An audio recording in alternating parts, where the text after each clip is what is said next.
All right, and we are live. Welcome, everyone, to the 6th episode of Consistently Inconsistent Sports. My name is Colin Morris. I'll be your host for this evening. Joining me are the usual suspects, Leighton Markwood, all the way from Columbia, Maryland. How's it going? Yeah. Episode 6. Let's do it. And over on the fishy side of Columbia, South Carolina, we have one Michael Kinslow. Your resident hood member. Good to be back. How you doing? Gun close by. Absolutely. Yes. Every time. Stay strapped. Stay. I'm always strapped. Don't worry about it. All right, so we're not going to start with the usual news of the week because something big happened. There was a new Star Wars trailer, so we're just going to take a couple seconds here, maybe more than a couple seconds, and talk about it. Leighton, as the resident, only watched it one time. What do you think about this new endeavor in the Star Wars universe? Yeah, so I was that guy. I just watched it live and took it in and thought, fuck yeah, I'm ready to see a great-ass movie come December. Honestly, once was enough for me. It kind of, I got off with that one video, and I'm ready for December. I really have enjoyed the previous two Star Wars in this kind of new age. J.J. Abrams, Disney made, yeah. And they've already, sneaky fact, they bought Star Wars for $4 billion, and the first two movies, they've already made that investment back. Yeah. In just ticket sales. Not even like not ad revenue, nothing like that. Not ad revenue, nothing like that.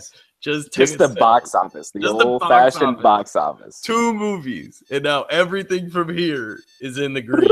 We've now right. It's absolutely insane. These movies are just going to keep getting bigger.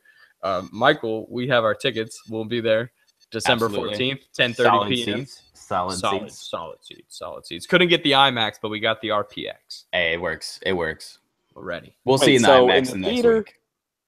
In the theater y'all are going to, they have assigned seats? Like, yes, y'all selected? Yes, sir. Reserved wow. seats. There's a lot of seats. Yeah. A lot of theaters are doing that now. IMAX is doing it. Late to that show, man. Right. It's really convenient though. It's really nice. Like if you're getting. Did y'all get aisle seats or middle? No, right in the middle. Right. Yeah, there you go. There you go. Seats 13, 14, 15, baby. We'll be right there. I'll have Michael on this side. I'll have Guy on this side. Everybody there for the emotional popcorn support. In the middle. Dude, I'm just gonna grow my body hair out and just be Chewbacca for it. I will go dressed as a porg. They are adorable. Ooh, yes. They are the cutest things ever, and I have now discovered what my Patronus actually is, and it's a porg. To cross my Harry Potter and Star Wars fandom into one beautiful thing. But here's what I think, boys. Rey is going to the dark side. The dark side of the Force. He's going to the dark side. I mean, that's what the trailer was trying to throw at us. And I think it's going to be more of like and you saw it in The Force Awakens when Finn says, yeah, the droid, like he's got a map that leads straight to Luke Skywalker. And she says, Luke Skywalker? I thought he was a myth. And so she's got this image of Luke Skywalker built up in her head. And from what we can tell, Luke has gone solo. Dude, he's on his island by himself. That man is bad shit right now. Nothing but porgs right now, dude. Right. And then this girl shows up with his lightsaber, and he's like, "Who are you? Like, what are you doing here?" And I think she's gonna be let down. And she says at the end of the trailer, "I need someone to show me my place in all this." And Luke's like, "I don't want nothing to do with you. You can make the ground crack with your head, but I want nothing to do with that noise." Colin, Jake says you're weird, by the way. That's fine. I'm a weird guy. I would rather what up, Jake? And cool any day of the week. But so that's what's going on in a galaxy far, far away. Let's talk about the hottest news that came out this week. We'll lead off with Adrian Peterson getting traded to the Cardinals for an unconditional six round draft pick in the 2018 draft. We have Messi scored a hat trick last night to help Argentina qualify for the World Cup. If they didn't score, they were not making it to the World Cup. Oregon State fired their head coach Cool. NFL considering making players stand. Talk about that a little bit more in depth later. Red Sox fired John Farrell, their manager. They won the World Series in 2013 with him. And in the same game, the New York Football Giants lose Odell Beckham Jr., Brandon Marshall, D. Harris, suspend Dominique Rodgers-Cromartie. It's not looking good in New York at all. Let's lead off there because this Giants offense was looking to be something special this year, minus the run game, which they've Paul Perkins and Orleans Darkwa. Like, you're not going to figure out your running game with guys like that. But it really seems like this passing attack was going to be lethal. Sterling Shepard was coming out last year as just being a solid number 2 receiver.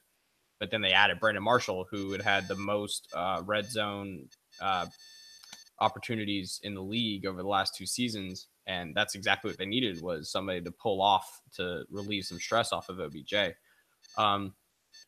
Leighton, you're from the NFC East-ish area. Is this just like a flukish thing? Is there anything that the Giants, like, can the Giants just like cough this season up to just bad luck? Man, I don't know, because this is the same Giants team that went 11-5, I believe, last year, and was a very popular pick to win the NFC East and represent the NFC in the Super Bowl. Obviously, like you mentioned, with the signing of Brandon Marshall, with Odell Beckham, with Sterling Shepard, with their first-round pick, Evan Ingram. Like, this was an offense that was supposed to strike the fear of any defense going forward with that passing game. You know, the running game wasn't much to speak of last year either, and they didn't do much to add to it besides drafting Wayne Gallman out of Clemson. That's disgusting. Yeah, it's an absolute travesty. They did have Shane Vereen return. He's one of the better receiving backs in the league. He missed the majority of last season. And he is a guy who can surprisingly run pretty well between the tackles for somebody as small in stature as he is. But not only on the offensive side, the defense was terrific last year. I mean, with Olivier Vernon, with 3 fingers JPP, with DRC, who's the safety? I'm blanking on the safety's name. 3rd-year guy. Oh, I don't have it. If Reed was here, Reed would be okay, able to but Janoris Jenkins on the other side. Right. And I don't know how we're all forgetting this safety. He's one of the best in the league. But this defense was primed to be a top 5 defense like they were last season, on top of being a great offense.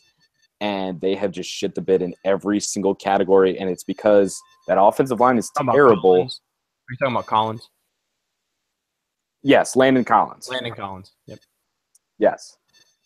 I believe he was like strongly in contention for Defensive Player of the Year last year. He was right up there. Yeah. He was All-Pro. He was first-team All-Pro. But nobody has lived up to the expectation, especially Brandon Marshall. Odell is the only positive thing about that offense, and now he's out for the season. And where does Eli go next? Retirement. Michael, do you think that there was any way that the Jets would have a better record after 5 weeks? Oh, absolutely not. There was no way in hell the Jets were going to have a better record after their showing in the first 2 weeks. And then it's all of a sudden the New York Jets 3-2, tied for first in the AFC East. But wait, can we start calling them the New York Football Jets? Right? If the Giants are playing like this, you may as well, because the New York Football Giants can't really be considered a football team right now. The only 2 people in the NFL throwing and completing more than 70% of their passes, Alex Smith and Josh McCown. Don't tell me. No. No way. Josh McCown, the GOAT, baby. And the only player converting over 65% of their passes through the deep ball, No. Cameron Newton. Oh, thank God. Thought you were going to say McCown again. No. No. But I think one thing that really pops up to me here, not just, and we can kind of talk about this for a second, was the letdown last night. We didn't really mention it, of the U.S. men's national team. Guys, what was that? Because I watched the last 15 minutes, and I did not see a team that looked like they were about to not make the World Cup for the first time since 1985. Yeah, I'd say 9, maybe something like that. Since the 80s. All you had to do was tie. That's all you. All you had to do was tie. One goal. And what'd you do? You OG'd. You own gold. Yeah. Own gold. Thanks, Omar. It's just sad. Thanks, Omar. Appreciate that. It did not look like the same team that scored, what was it, like 3 or 4 goals the previous week? Oh, yeah. It looked like a completely different team out there that just did not want to qualify for the World Cup. Did you see the field? Gosh. They had to cross a bog to get there. It was like a solid moat. It's disgusting. But I just see this as like a total missed opportunity, because now who in the United States besides like hardcore soccer fans are going to watch the World Cup without the USA in it? Leighton, are you going to watch the World Cup? I might, because it's but the you only wouldn't time but you wouldn't as intently as you would if the US was in it. I mean, honestly, I love the World Cup, and I don't even necessarily watch the US. I do, but there's just something about the World Cup. I love watching the Netherlands. Iceland, I love watching other nations. Iceland. Yeah, Iceland made the World Cup. Good for them. What was the team that took it by storm last year? I'm always a Ghana fan. It was Iceland in the Euros last year. Not they last even year. Sent Marty Smith. They sent Marty Smith out to Iceland last year for the Euros, and he was like, "Oh, for the coverage." Wait, back here, in Iceland, they do this thing. They all 80,000 people who live in Iceland. Our boy Marty, man. They all live right there on the coast, which is crazy. Right. You saw him at the Village Idiot that one night with Matt Berry and Sarah Wall. Yeah. And now all of them are gone besides Marty. R.I.P. Well, I think we'll move on to the NFL and what happened this week. It was quite eventful just the last couple of days. Adrian Peterson getting traded to the Cardinals. I'm going to try to dissect this, because there's a lot of parts to who this affects in terms of getting playing time, and who this affects in terms of losing playing time. Because it seems to me like the Saints won this trade. They had too many running backs, too many cooks, and Adrian Peterson was just not cut out for Sean Payton. They were not ever going to work. They were a tender date gone bad. Just sitting there, and AP saw Sean Payton. He was like, "Yeah, let me click your bio. Oh, you got Drew Brees. You got an okay-ish defense. Yeah, let me swipe right on that." Nah, bro. That just wasn't going to work, because he thought he was better than Mark Ingram and Alvin Kamara, whereas they probably won't be Hall of Fame running backs. Well, he just wasn't going to get the workhorse type of workload that he was expecting. And the thing is, Sean Payton, on his Tinder profile, he only had pics from 2009. He didn't keep anything updated. Okay. That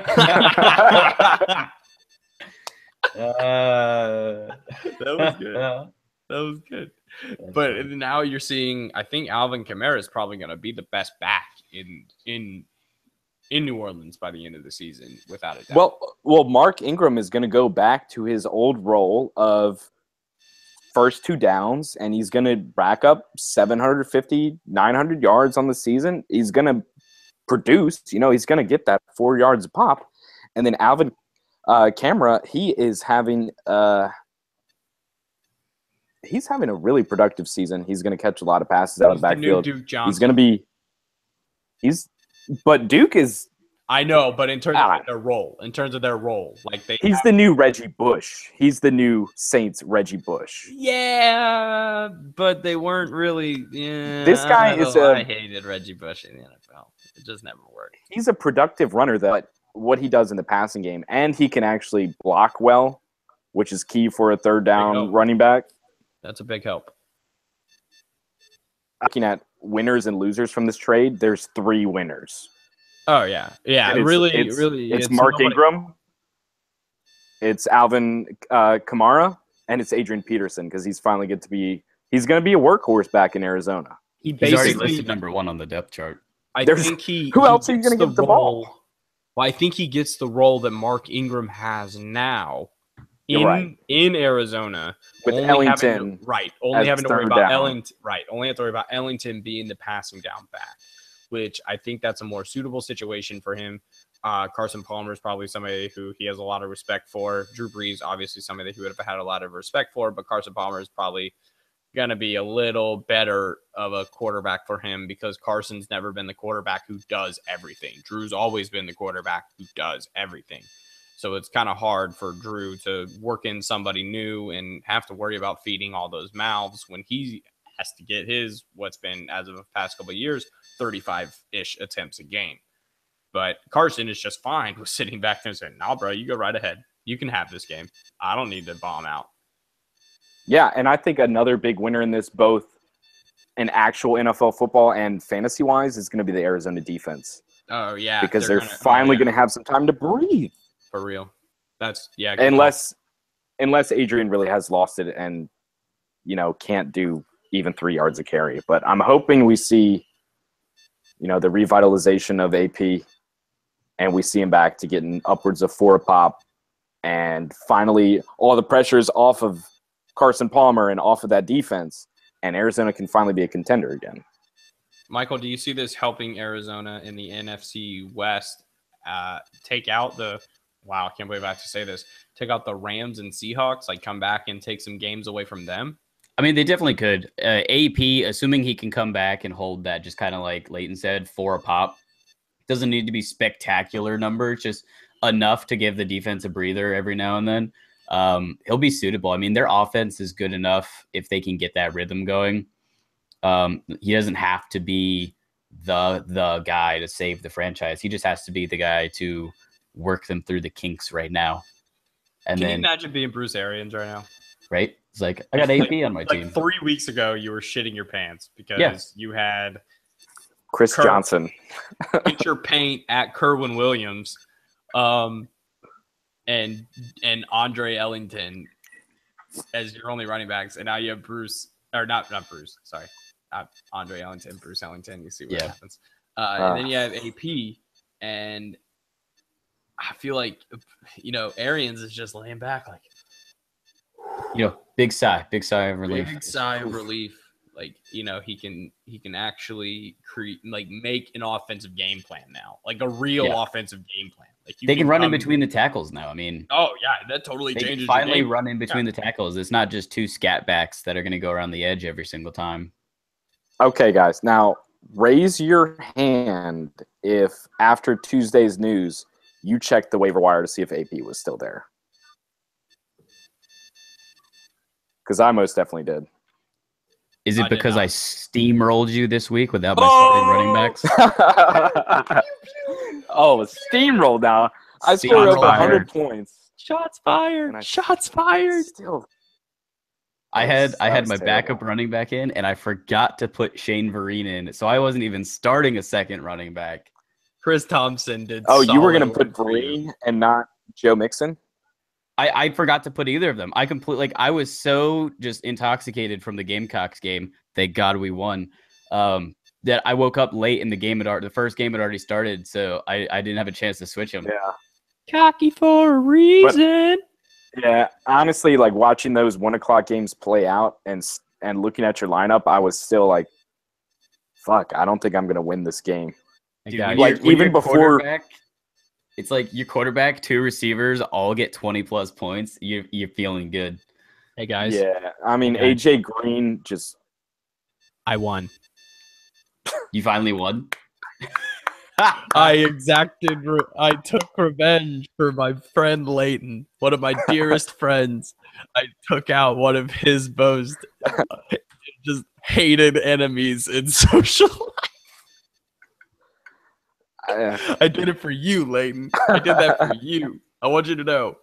And Stephon Diggs only got 0.9 points. I know, dude. So Alex Smith, thank you. Hey, sidebar here, Colin. Yes, sir. What do you think about that trade, man? I'm not a fan. I'm not as much of a fan as Alex Collins going forward as I am as the value of Jarrett McKinnon as somebody in that offense. Even with Terrence West going down? I don't need Terrence West because I picked up Aaron Jones for the Packers. I know, but I'm saying for Alex Collins' value, it has to go up with Terrence going down. It does, but I don't know if I still trust the Ravens run game without Marshall Yanda. Like, I don't feel if it's if it's productive for fantasy purposes. I feel to fill everyone in. I also have Smallwood as well. I picked up Smallwood. So right now, my running backs are Jay Ajayi, Duke Johnson, Jarrett McKinnon, Wendell Smallwood, and Aaron Jones. So I like that rotation for right now, especially with Jarrett McKinnon. Now, if you want to throw me something for Jay Ajayi, I would talk about it. But I don't think anybody wants Jay Ajayi right now. We'll talk after the pod. But to fill everyone in, I threw a trade at Colin. I threw in Will Fuller, the fifth. Going for his fifth touchdown of the season. He has 4 touchdowns in 2 games. The dude is killing it. And I threw also Alex Collins, the change of pace back for the Ravens. He averages like 7 yards a carry, but was averaging 8.7 going into Sunday. Yeah, only gets about 8 to 10 touches a game, so it's kind of hard to test his value. But I threw those guys out for Jerick McKinnon Sunday night against the Bears. But yeah, I think it's going to be, man, Jerick McKinnon, I just think Zimmer has trust in him in the sense of he's been there. Murray was kind of like a Madden pickup to me. When you're playing Madden and your running back doesn't have a good season and the top running back is available in free agency and you can pay him. Yeah. And he goes away and then Latavius Murray's there. That's the thing. It was a smart idea to bring him in for Dalvin, but before they brought in Dalvin, it was a smart idea. But they paid Latavius. I was so close to picking up Jerick McKinnon off the waivers. The Bears also Sunday morning. The Bears also paid Mike Glennon. Yeah, I was so close to picking him up. Who? McKinnon? Yeah, I was gonna pick him up on Thursday. It's because I woke up before Thursday. I woke up before you on Sunday. Yeah, but anyways, all right. What's next on the agenda? Let's move on from fantasy. Yeah, let's get out of here. Let's move on to some real life social shit. Roger Goodell sent a memo out to league owners saying that they were considering saying that players should stand during the anthem. That has an added thing to it, to where the NFL and the NFL Players Association have agreed to say that it is not required for players to stand. So that rule will not be going through, which I'm a big fan of. I'm with these guys that are kneeling for sure. Do what you got to do to get your message across. Just make sure that what you're doing, your message doesn't get lost. Remember why you're doing it and keep doing it until your message gets across. Don't let these people intimidate you into doing something because it can make you lose your job. The Seahawks are always hiring. The Seahawks will take on all people who get fired because they kneel. Especially offensive linemen. They're in need of those. If you're 330, do you know how hard it would be for an offensive lineman to kneel and have to get back up? I haven't seen an offensive lineman kneel. Those are the guys who are like hand on the shoulders. Yes. They're the hand on the shoulders guys. But this is all, I mean, this conversation's been going on for what, like 2, 3, 4, almost 4 weeks now in the NFL in terms of what we've been talking about this season. It's gone back to last year with Kaepernick starting it all. But Michael, do you think these players, do they have the leverage here? I think they do, honestly. I mean, they're the ones, unless, somebody can show that they can 100% be like forced to not play or be fired or something. for kneeling, then it's their platform to utilize. Until Roger Goodell says you cannot kneel whatsoever or you will not play again, until something like that happens, I mean, it's their ball game. They're running the show. I think the memo also proves that Roger Goodell voted for Trump. I think that's what the memo proves. I mean, we all knew it in our hearts. He wants that tax break, baby. I mean, finish up. Go ahead. No, go ahead. That was pretty much it. So in the most recent CBA, the only thing about the anthem is that players have to be on the field and they are encouraged to stand. They cannot be punished. There is a bylaw. There is a subsection whatever of paragraph whatever, blah, blah.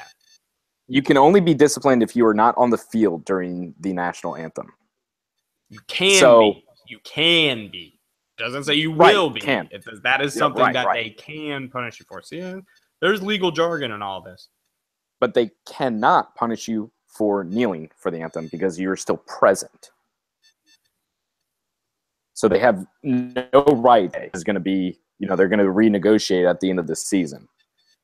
So really all of this is going to come down to the end of the season and next year's discussions, because this league-wide memo is basically just Roger telling the owners, and really the owners telling the players, like, hey, we're going to start to lose some sponsors here. A lot of season ticket holders and PSL holders are, kind of barking down our backs and saying, hey, we don't really like this whole kneeling thing. They're still viewing it as disrespectful to the military and the flag and the anthem and the country, when that's not at all the point of what this protest is. But unfortunately, that's where it's taken us. So honestly, I think it's time to try a different approach for the players. They have gotten, people are talking about it, but they aren't talking about it for the right reasons. So I think it's maybe time to find a new approach. I think the problem is the people who are controlling what they're talking about are the ones who are making these decisions. The high up execs at the TV networks at Fox, first of all, Fox, right, Fox, and Fox. Did you say Fox? I said Fox, and then also ESPN giving Jamel Hill 2 weeks leave. Fuck off, ESPN. Sorry, guys. Fuck off. Like, that is so dumb. You're ESPN. You're owned by Disney, one of supposedly the most diverse organizations on the planet. You remember how they used to say the sun never sets on the British Empire? The sun never sets on the Disney Empire. Disney's making money every second of every day, and they have a reach out that companies dream that they could have, and the influence that companies will never understand about how much influence they have. And they're making the Fox decisions, not the Disney kind of decision that you would expect out of a company like that. And I think it's really immature of ESPN that Jamel Hill, for speaking out the way she did, she gets the same punishment as Ryan Russillo. And that's not fair. Actually, she got more. Ryan Russillo was out for a week. Okay. See, this is the problem. And then I've been seeing the same tweet going around the internet that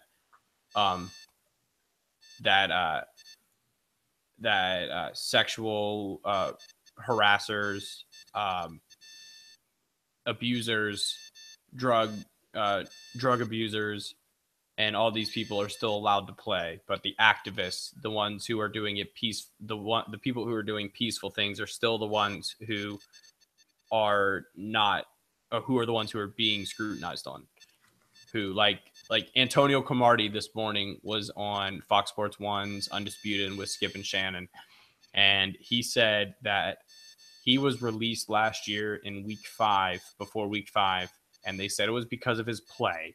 And I went back and looked at his stats. He had allowed 4 catches for 44 yards and 1 junk touchdown on a 1-yard slant route in the red zone.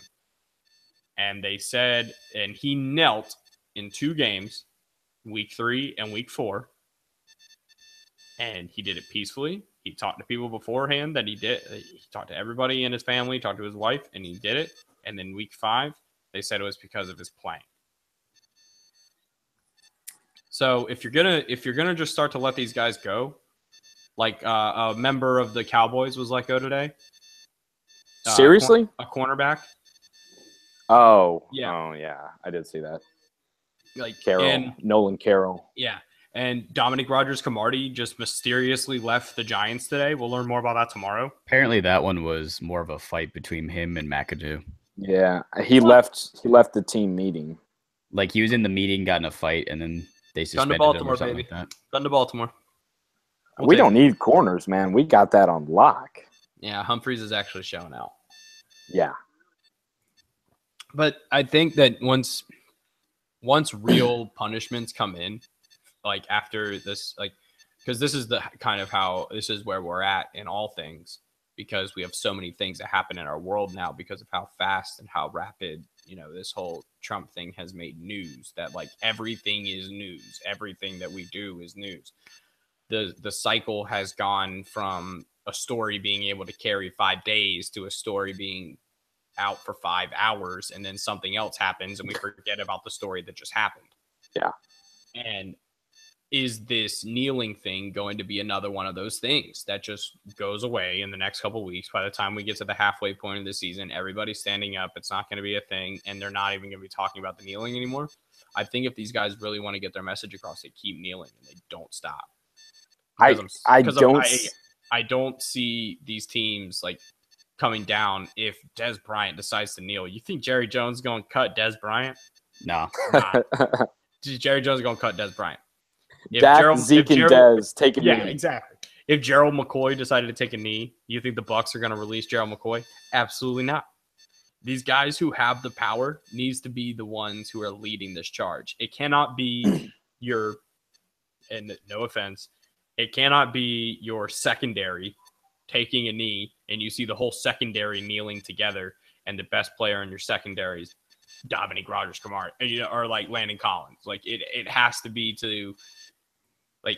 it has to be Russell Wilson kneeling. It has to be the big players doing this. They have to get a louder voice than. But my feeling is that the meaning behind the kneeling has just been lost. It's without a doubt. Trump has just created so much controversy behind this. Now it's just kneeling doesn't make any sense anymore. I really think they need to find another approach here, and I'm not sure what it's going to be. Hopefully Kaepernick is going to be at the forefront, and hopefully Kaepernick gets a job this season.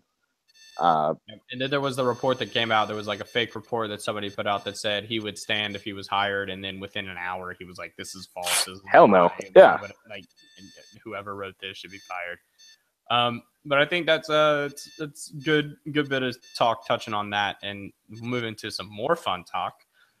Dolphins offensive line coach fired, or he resigned. Right. Due to a video that we'll just surfaced. call her an associate, a nice lady, and a lady of the night, a model. Yes, we'll call her a model. Released showing him snorting cocaine before he went into a team meeting. A white powder. It was cocaine. In Miami, it was cocaine. And today, this woman has now been given a voice. She was on the Dan Le Batard show this morning.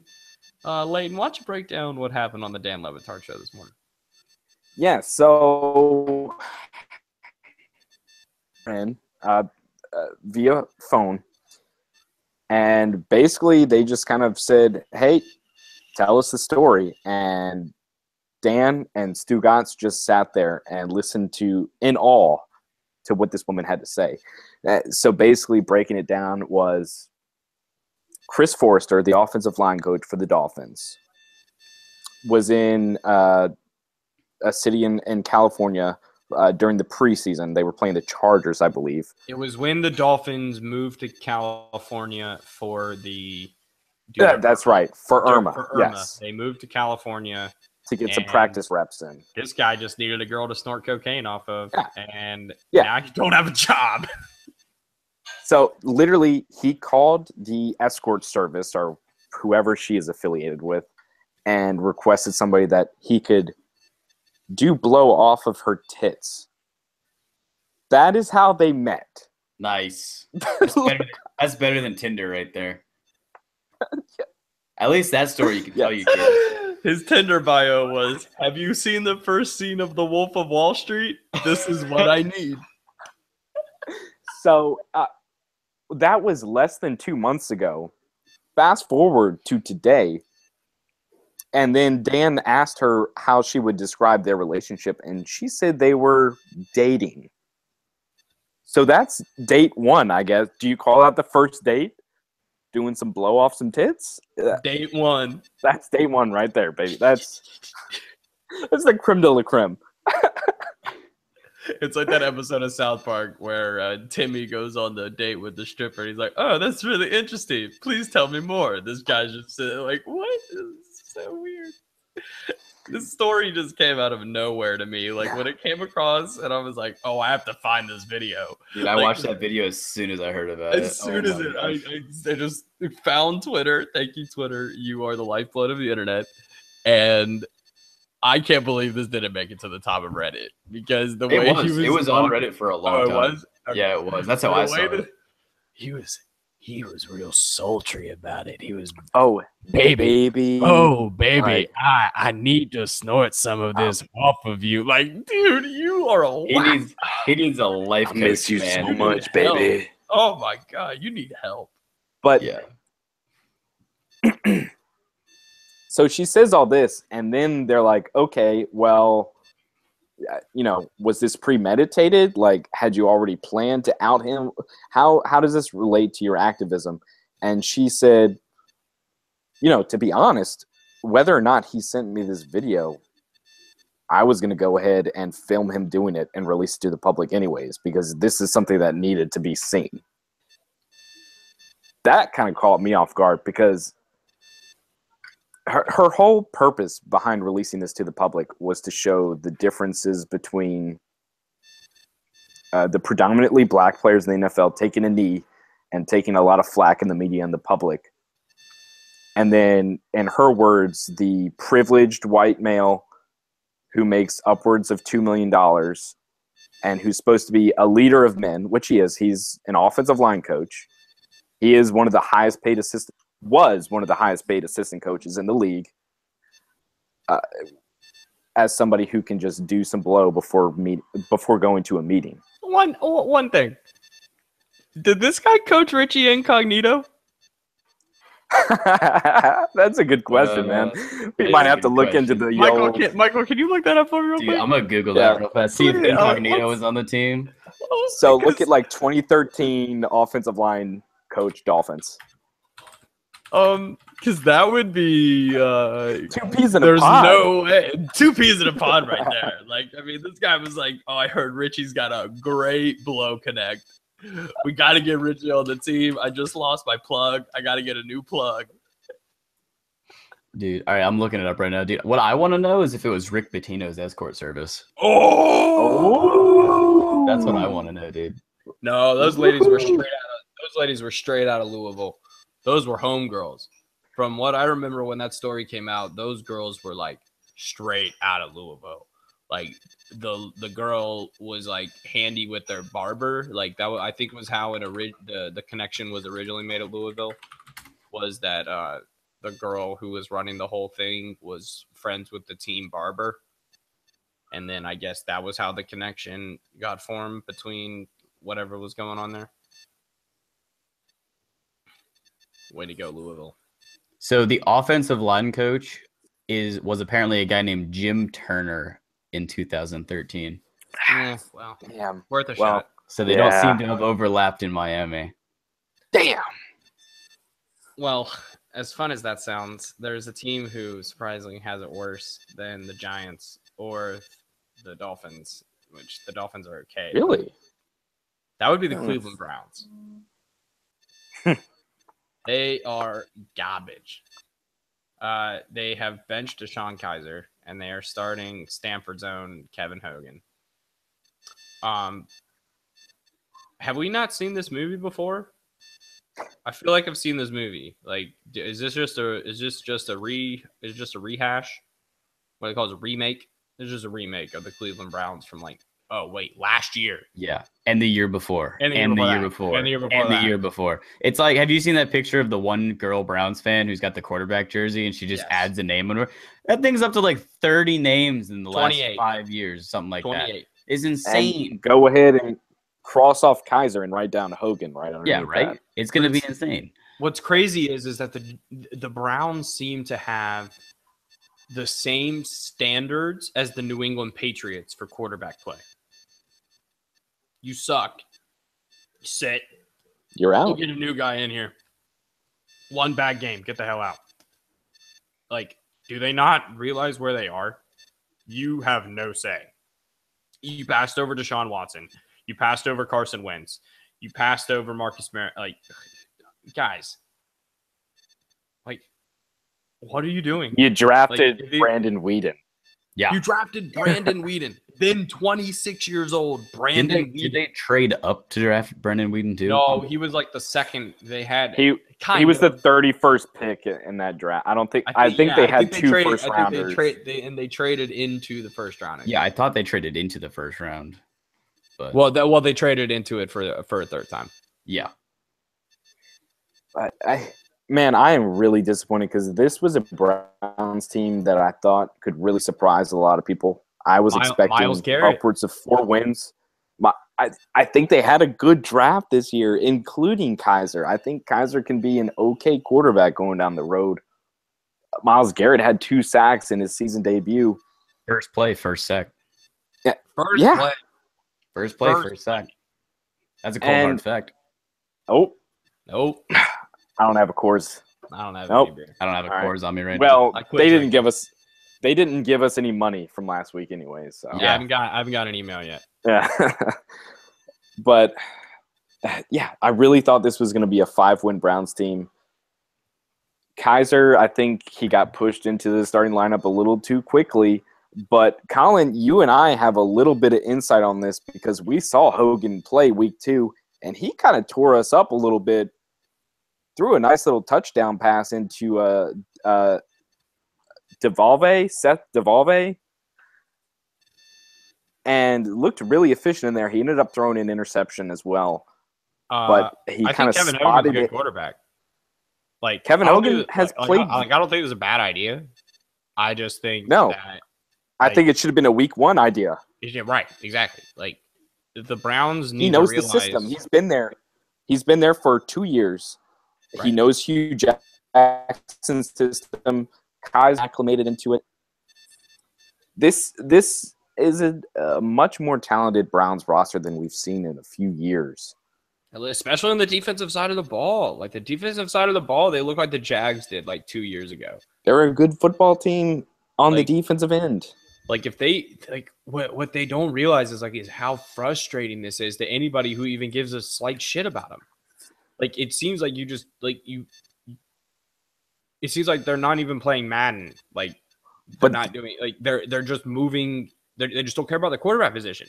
They're gonna waste Hugh Jackson because he's either gonna get fired or he's gonna leave because he does not do losing football, and he has 1 win in almost a year and a half there, and you can tell how pissed he is. And he's a very good coach. Oh yeah, he took the best out of Flacco we've seen, other than what Gary Kubiak was able to produce out of Flacco. But he really kind of made Flacco who he was in those first 3 seasons. And he took a weak Raiders team with the mixture of Jamarcus Russell and Terrell Pryor to 8-8. Not to mention a couple starts from Kyle Bowler, the old Ravens fluke of a quarterback. Oh my God. I totally forgot about Kyle Bowler. Like, the man won 8 games with one of the worst Raiders teams ever.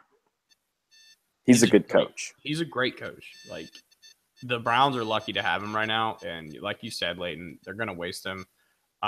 Michael, is there anything that this team can do relative to not blowing up the team? Like, can they keep this team intact and just add on pieces? Or is this like, do they just need to implode? Can we just like go ahead, get it over with, schedule a game with Bama and Clemson? Just do a 2-game series: Browns versus Bama, Browns versus Clemson. I think they'd beat Clemson. If they come out of that 2-0, there's hope. They can do it. If they lose to one of those two teams, it's over. Just burn the building to the ground. They would be the worst BCS team ever. Yeah, fire sale everybody. Just they would not be ranked in the BCS rankings. I mean, who do they honestly keep? Like Joe Thomas, they keep. If you had 5 players to keep, 5 players on the Cleveland Browns to keep. I mean, Joe Thomas. Joe Thomas, you keep Myles Garrett. You just took Myles Garrett. I'm trying to think. Do you stay young? I would keep Jabril. You keep Jabril. I would keep Duke Johnson, not just because I would keep Duke Johnson's pretty. Would you keep Isaiah Crowell? I like Crowell. He started off in Georgia. He started off at Georgia, and then I had this thought when he was at Georgia, and then after he left and went to, I think, like Arkansas State or something like that, I just felt like, man, he's the perfect Patriots running back. Dude, he really is. He's just like that guy. He'll get you. He's sneaky, man. He's sneaky. That's what he is. He's good. Just give him the ball. Give him the ball. Give him the ball. Right, exactly. But like this team, you just can't count on them ever. Like they could win 34-10. Yeah. And then they'll lose 37-0 the next week. All right. Also adding to that list, you keep Jamie Collins. Yeah. Peppers. Jabril Peppers. And then honestly, I think you keep the whole defense. Yeah, the defense actually isn't horrible. You can keep Joe Thomas. The defense. Let's Joe Thomas. Defense and Joe Thomas and running backs. Like, it's really the wide receivers. Look at the players they've let leave on the offensive line the past couple seasons. Alex Mack at center. Right. Went on to play for the Falcons. He's playing at a Pro Bowl level there. And Mitchell Schwartz, one of the best right tackles in the game now in Kansas City. Yeah. I mean, like, let's look at their skill players, honestly. Right now, wide receiver. Here's their list from the wide receiver. They've got Corey Coleman, Josh Gordon, who has played how many snaps in the last 4 years for them? Okay, but NFL still hasn't given him. See, but the thing is, when Josh Gordon does play, holy hell, Josh Gordon plays. He's 6'3", but he's not going to be back on the Browns, man. If Josh Gordon comes back, he's not going to be on the Browns. But then they have Bryce Treggs, Rashad Higgins, Kason Williams, Kenny Britt. I didn't even know Kenny Britt was on that team, to be honest with you. Yeah, he was starting. He was starting. He's terrible. Might as well just cut his ass. They got Sammy Coates out of Clemson. Hasn't played. Ricardo Lewis. Those are their wide receivers. Running back, they have Isaiah, Matt Days, Darius Jackson, Duke Johnson. And those are their only running backs. I didn't even know who the other 2 guys were. Exactly. And might as well count Duke as a wide receiver. Yeah. So, yeah, pretty much keep the defense, Joe Thomas, and then fire sale everything else. Well, they'll be picking number 1 again.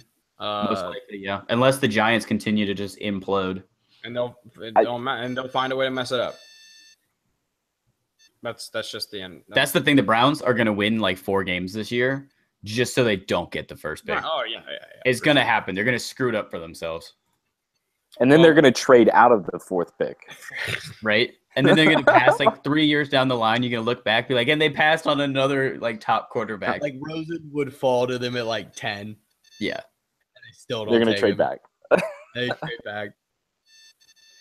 Well, let's move on to the college world. Just a couple Heisman guys really left here to talk about. Saquon Barkley out of Penn State is an absolute monster. He's got over 1,000 total yards. He's got on offense. He's got 9 total TDs, and he's got games left to really like put more of a stamp on this Heisman campaign. He's got Michigan this weekend, and I think they still have Ohio State. Yeah, they should, and they might have Wisconsin as well in the Big Ten championship, possibly. Yeah, or Michigan State. Yeah, Michigan State. They beat Michigan. Yeah, Michigan State's looking like they have that defense of old that they used to be known for when they were in there a couple of years ago. But yeah, I mean they were bad last year, but other than last year, they've been a quality team for Yeah, they about know what's 10 going years on now. up there in East Lansing. Michael, you think he can just run away with this, or If Penn State stays undefeated and they continue beating people like they have, I think he can run away with it. And I mean, we've got a couple other names on the list that we're going to mention, but I think because I lost the name. Sooner lost. Saquon? No. Baker Mayfield? Yes, Baker Mayfield. Because Baker Mayfield lost, I Yeah. think it's now Barkley's race to win. It's pretty much if he stumbles, other people can catch up. But right now, I think he's forefront, the Heisman winner. I think the only guy who can catch him is Bryce Love, and he's got 1,240 rushing yards, 9 rushing touchdowns, and to show a leap in terms of progress, he had 5 touchdowns in the last 2 seasons at Stanford, and he has 9 in 4 or 5 games this season. Didn't he break one of Christian McCaffrey's records? Yeah, he's breaking McCaffrey's records left and right. He's on pace to break Barry Sanders' all-time single-season rushing record. I mean, that's insane. Like, that's wild. That would put you on the cover of NCAA football stuff right there. R.I.P. to the greatest game of all time. Right. But I think like it's interesting, guys. Who would have thought that we would have 2 running backs to be talking about as the top 2 guys in college football? I mean, we really haven't had this since the Alabama three-peat of appearances of Mark Ingram, Trent Richardson, Eddie Lacy, the consistent performers that actually got the notoriety. But now Penn State being undefeated, who would have? I mean, good for them. First of all, good for them. Franklin, or what's his first name? James Franklin. Dude, you are a wizard. You are an absolute wizard. Vanderbilt lost so hard when he left. Oh, for sure. So hard. Oh yeah, and he settled so hard. Let's say he's the settler in that situation. But Derek Mason is a good coach at Vanderbilt. Yeah, he's a good coach, but James Franklin's now coaching at Penn State. They're undefeated, and that is not. That is, I mean, he's doing that, and that's the turnaround they've had is insane. It's unreal. From I remember the story was Hackenberg was going to decommit. Hackenberg does not decommit, and then Bill O'Brien stays, and everything seems like it was fine. Like they should have. I mean, we should be talking. They should be in the situation that SMU was in the 80s, like in terms of like how badly a program can suffer. But they made all the right moves, for sure, and it's really showing off. With Barkley's a Pennsylvania guy, straight out of PA, stayed at home, and that shows a lot. That Penn State is able to keep guys in state of this quality. And it's really showing. Let's say if you had to pick one of these guys to keep going throughout the season, would you pick Love or Barkley, Layton? I mean, I'm gonna pick Barkley. Love has been putting up the numbers. Stanford already has 2 losses, and a key element in winning the Heisman is how your team fares throughout the season. And people have to see you. In general. And people have to see you. We're not talking about Pac-12 after dark, where you're staying up till 3 a.m. if you're over here on the East Coast. Right. Penn State is going to be contender all the way through unless something crazy happens and they just completely falter. But really, I think this year is really a testament to how weak the quarterback position is. With Baker Mayfield losing, the top 2 guys are a couple running backs, one on a Stanford team that's 4-2 right now. Yeah, it kind of shows that college football is a transition. Yeah, and you look at the top 5, and the only person on any of those teams that is in the running is Saquon Barkley. What about Nick Chubb? He's not getting the attention. He's got Sony. He's really not. He's got Michelle sitting back there poaching. He's still getting the touchdowns and the yards, though. Maybe not, the 1,000 yards as of right now, but I think if you show out, he's getting close to Herschel Walker's record at Georgia. If they go undefeated, that's a different story. If Georgia goes undefeated and Chubb is one of the reasons why, and the fact that Georgia just got another number 1 quarterback recruit makes me want to just jump out the window. Yeah, I think the weirdest thing is that the top 2 teams of the nation don't really have a Heisman contender. Because Alabama, that's very interesting. They spread the ball around so much in the running game. Jalen Hurts isn't doing much passing wise. He's still more of a runner. And then you go to Clemson. It's just completely a defensive team right there. Yeah, and it'll be interesting to see how this conversation changes throughout the year, because it gives opportunities for players on these good teams to make a little noise, and all you got to do is make a little noise. We weren't talking about RG3 until week 6 of the season. Yep. You know, it was that game against Oklahoma where he came out, won 51-47, and it just came out and balled. Yep. We're going to see a team like Baker Mayfield still has a chance. Oh, yeah. He definitely still has a chance. If he gets his head back on the right way, he could still do it. Lamar, I don't think Lamar can do it because it's just not after that NC State loss. And if you got to play Clemson again, but I think they're in the same division. So they wouldn't play again. They wouldn't play again. Sorry. I just don't see Lamar coming through. But it's really looking like this year the running back is going to translate. And these running backs, what we're seeing is that this is bleeding into the NFL. These solid running backs that are coming out and being productive. And there go the Yankees. Yep. Oh, there go the Yankees. Boy. Oh, no. 2 scored. No. Yeah! 2 errors on one play. 2 errors on one play. Yankees up 5-2, top of the 9th, 2 outs. That's it, man. That's it. That's it. Like it's it. Unless the Indians can pull something out, they might need to put LeBron in to pinch hit. But besides that, let's the Heisman race looks to be interesting for the rest of the season. But something that was very interesting, wide open. I've actually got one more thing on college football. Bring it on, buddy. Okay, Google. Did the Gamecocks win? Yes, they won 48-22 last Saturday against Arkansas. Hey. This episode of Consistently Inconsistent Sports brought to you by Google. Google Home, facilitating all of your daily needs. Google, we will take your pixels. Send us some pixels. Another cool thing is the Gamecocks are receiving votes in the Coaches Poll. They did get votes in the Coaches Poll. They get votes in the Coaches Poll. One loss for what? So we will see. All we got to do is beat Georgia, baby. All we got to do is beat Georgia and Florida. Let's beat Georgia and Florida and let's go. That NC State win looks amazing right now. It does. It's looking better and better. Yeah. So, Michael. Your boy. League of Legends World group stages this weekend was just insane. It was nuts. Let's roll through this group by group. Break it down for me. Group A. All right, Group A. So our current standings in Group A are pretty much how I had them actually when we were talking about it. Yeah. SK Telecom, world winners from last year, defending champions, coming in 3-0 in the group. Not surprising. They looked pretty good except for one game against Edward, kind of shaky. Otherwise, solid. Cloud9, pretty predictable. 2-1, lost 1 to SKT. AHQ was actually the one that flip-flopped. I thought EDG was going to be in the 3rd spot, but both of those teams, 1-2, 0-3, respectively.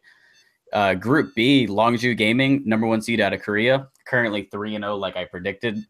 Immortals out of North America, I also had them in the 2nd spot. They're currently 2-1, only lost to Longju Gaming. Then the craziest team of the entire tournament, the Gigabyte Marines. Gigabyte Marines may be my new favorite League of Legends. They are in League of Legends, the meta is what it's all about. That is what's good. Most games have the meta. It's what's good right then and there. It's like the run pass. Let's put this into football terms. It's like the run pass option right now. That is the meta of football. What's hot. The RPO. What's hot at the moment. It's what's hot at the moment. And the Gigabyte Marines are not playing to the meta. They are making their own meta. They are clucking this meta up. It is so fun to watch. They're only 1-2 right now. Their one win being an absolute destruction of Fnatic Gaming out of Europe. Who Fnatic, by the way, is 0-3. They were supposed to be doing pretty hot in this group. 0-3, like I think it's like a 3% chance they actually move on.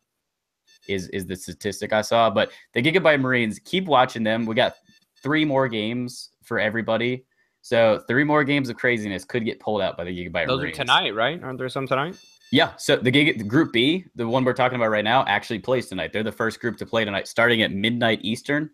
You can watch that Twitch TV or YouTube on LOL Esports. So yeah, and the way they do this is the second round of group stage, they play all the groups on one day. So Group B is going to play all their games today. Then the next day, I believe it's either Group C or D. Then the following is C or D. And then the last day, Sunday, is Group A. And they play the rest of their games out. And then after that, the top 2 seeds, there's another group draw for the knockout stage. The top 2 from each group move on. They get drawn into their knockout pools, and then it's just a best-of-5 series. Whoever wins moves on. So who would be the biggest surprise to you out of these guys? So out of the 2 groups we mentioned so far, the biggest surprise would probably be if Gigabyte Marines can pull some upsets in these last couple days.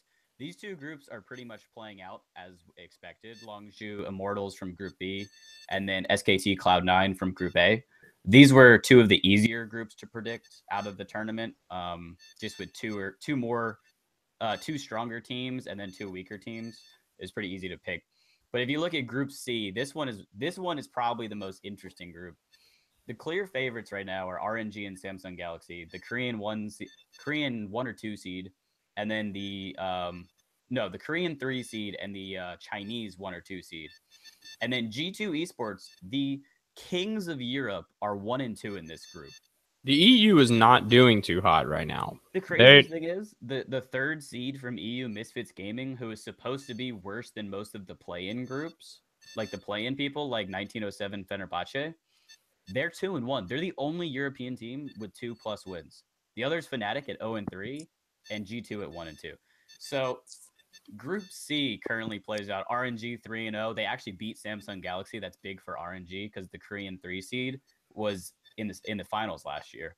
Right. Samsung Galaxy 2 and 1, only dropping that loss to RNG. G2 Esports beat Fenerbahce, lost to the first 2, and then 1907 Fenerbahce out of I believe it's Turkey. They're 0 and 3. I mean, that was expected though. They're the wild card team. They just Group D to me looks Group D is very fun. Group of all. As your grandpa would say, that's one spicy meatball right there. It is one spicy meatball. So this group right here, with Misfits Gaming beating TSM last week, this group got crazy. Because if TSM won that game, they would be 3-0 in the group, leading it off nicely. Team W would be 2 and 1, and we'd look pretty much like A or B. But now we have 3 teams at 2 and 1. Now we have 3 teams at 2 and 1, which makes for some crazy tiebreakers. And what's actually even more insane is because of that, Flash Wolves, who are 0 and 3, can still technically make it out of group stage. If they beat everyone. They have to win out. They need certain people to win and lose certain games, and then they have to win the tiebreaker game that results from that. I saw them last year at IEM Oakland, and they were a fun team. They're a fun team to watch, but they have just been losing in such bad ways this tournament. Like, they honestly either take it long or they lose early. Yeah, they should have beaten TSM. The TSM Flash Wolves game was like a 50-minute game, and Flash Wolves should have been able to close it. And then TSM came back, won a good team fight in the end, and closed the game out.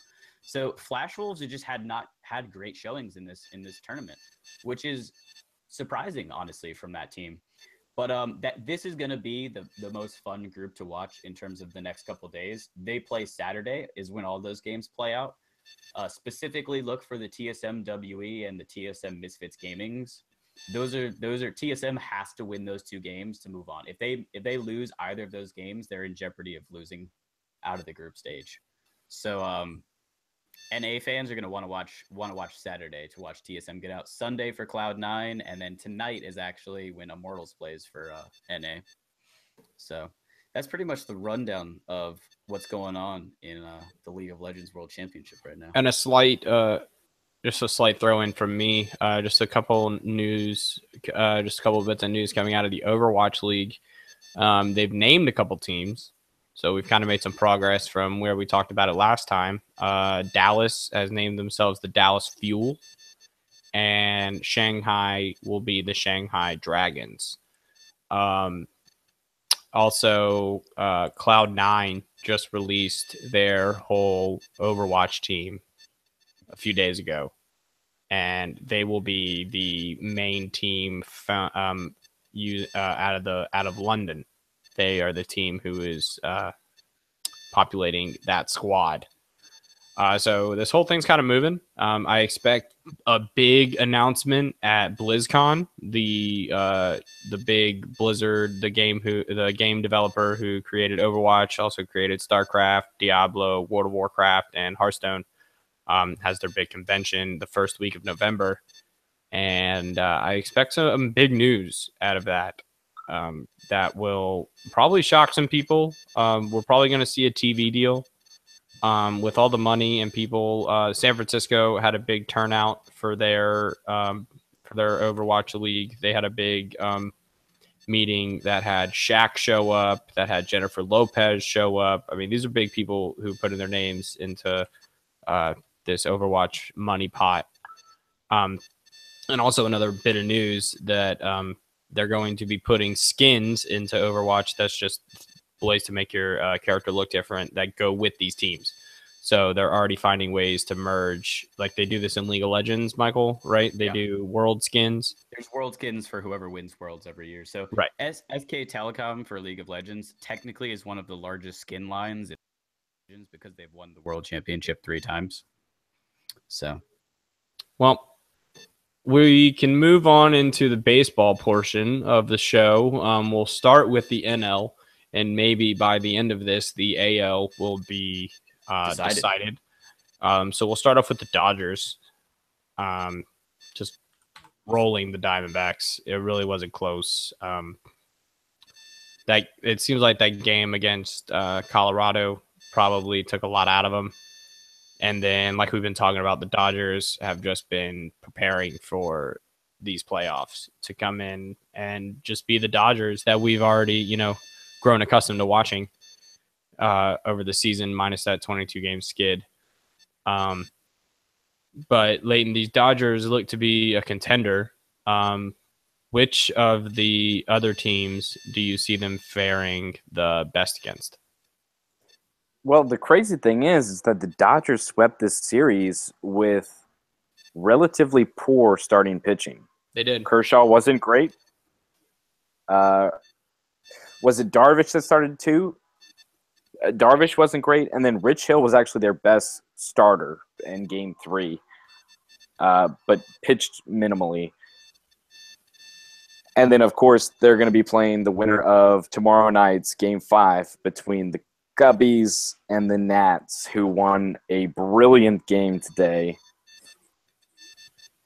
Honestly, I think both teams are going to fare well against the Dodgers. I haven't seen enough from – we still haven't seen enough from Kershaw to really believe in playoff Kershaw. Yeah. Darvish really hasn't had many opportunities in Texas. Rich Hill is a veteran. They have a great bullpen, but the Nationals and Cubs starting pitching has been terrific in their series. I look for that to be the difference between both teams. I think the winner of the Cubs-Nats beats the Dodgers in 4. All right. Well, I think that the Dodgers will maybe make it competitive. If they turn the pitching around, the series definitely changes a bunch. I feel like the Cubs are going to have that experience to top the Nationals. As much as Leighton probably doesn't want to hear it, even though he's an Orioles fan, and this whole closet Nationals thing's kind of been weirding me out the past couple of days. But I feel like the Cubs, they were there last year, obviously. And as good as Strasburg's been, there's now this drama around the team that's never good in the playoffs. To be talking about your team in something other than the way they're playing is never good. It always creeps its way into the locker room. And even though this did turn Strasburg on today and he pitched a great game, it's still going to be what's talked about. This game is not going to be, if they go on to win this series, this game is not going to be able to be talked about without also mentioning that he was a little shy about it. Okay, but here's the Game 5 starters, and you tell me who you would rather have pitching for your team. You got Kyle Hendricks on the Cubs, and you got Max Scherzer on the Nats. Way rather have Max Scherzer. That's obvious. I think that's the It's an difference. easy. Nats win tomorrow, and then they beat the Dodgers in full.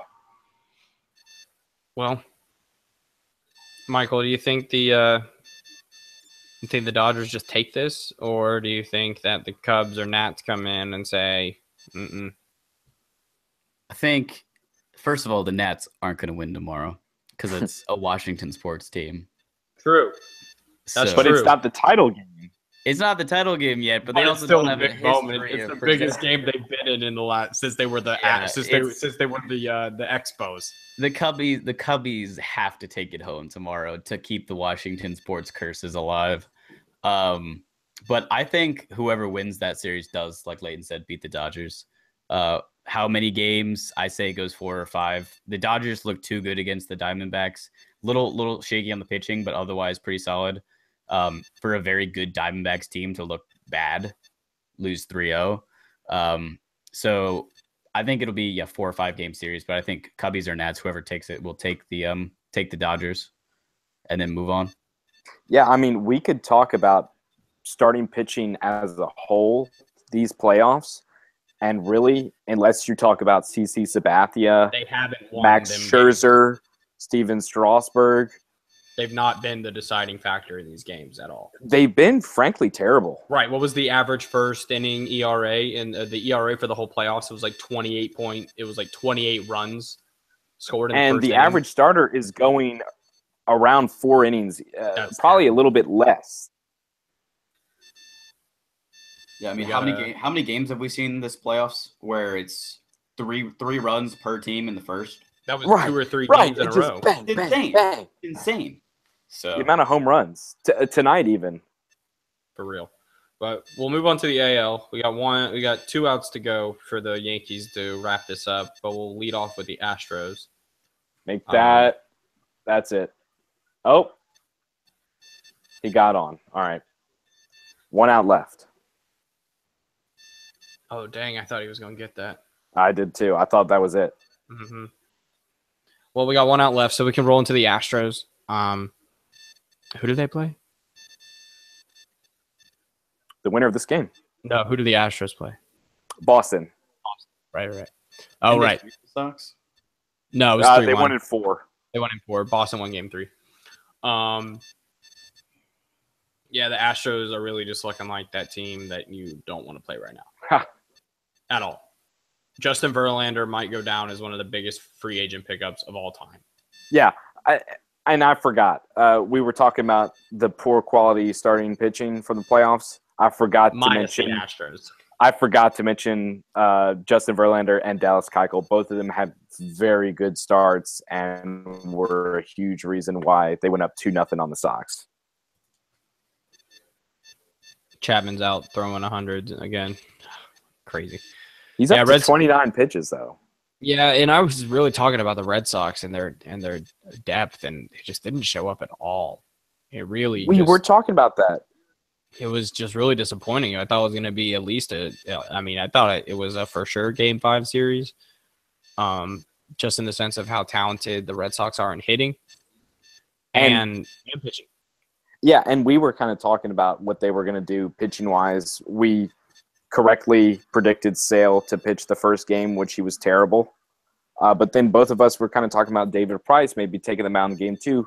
He didn't even start a single game that series. He came out of the bullpen in 2 different games, pitched well, but I was really shocked to see that they didn't give him a start. And then Sale came out as a kind of a last-ditch effort, game 4, and was terrible again. And that was the key addition for the Sox, and I think that's his poor performance in the playoffs is a big reason why John Farrell just got canned. They just showed a girl praying on the TV. You're going to need a lot more. You need a lot more than that right now. Tim Tebow's not in that house. Ted Tebow's not there. Well, we can talk about the first two games of this Yankees series. I mean, it's just the best series we've had so far, obviously. Yankees coming out, and what Judge did those first couple games was just unreal. I mean, we are witnessing. I mean, I don't think New York's had a star like this since Jeter and A-Rod. They're in trouble. Well, in terms of how much money they're eventually gonna have to pay this guy. Let's talk about the real star of this series, and that's Didi Gregorius. Yes, for sure. The great replacement to Derek Jeter, balling out. 2 home runs tonight, 3 in the series, 4 in the playoffs. I believe he's 4 for 4 tonight. Oh my God! What are you? Wow. And then Cleveland, who's gone to Kluber twice in this series, and he's just been blown up. This is the probable AL Cy Young Award winner. Got destroyed game 1. Got taken out in the first inning of game 1. Right. Corey Kluber. Those 3 runs. We were talking about that. It didn't even last 3 innings in today's game. It's been abysmal, and it's looking like the Yankees are going to take it, as hard as it is for me to admit that.